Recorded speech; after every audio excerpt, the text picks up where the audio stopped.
অর্থ সম্পদ আল্লাহ তাআলা যাকে ভালোবাসে আল্লাহ তাআলা তাকেই দেয়। সারা জীবন পরিশ্রম করবা ভাই না, কোনো ফায়দা নাই। আর অনেকের দেখবা যদি অর্থ সম্পদ ধরা দেয়, আল্লাহ যদি তাকে দেয়, অল্পতেই দেখবা সে আঙ্গুল ফুলে কলা গাছ। তার অল্প বয়স, এমন আছে সে বিয়ে শাদিও করে না অথবা বিয়ে শাদী করছে, অল্প বয়সে দেখবা তার গাড়ি বাড়ি অর্থ সম্পদ দিয়ে দিছে।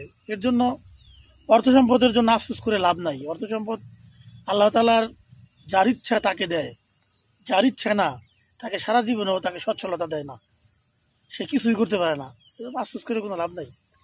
যার যা কিছু আছে ওটা নিয়ে সন্তুষ্ট থাকতে হবে। এই যে কপালকেও দোষারোপ করে লাভ নাই যে আমার কপালে নাই, আসলে এটা ভুল। তোমাকে যদি আল্লাহ ভালোবেসে দেয় তাহলে তুমি করতে পারবে অর্থ সম্পদ, অন্যথায় তুমি পারবে না। ঠিক আছে ভাই না?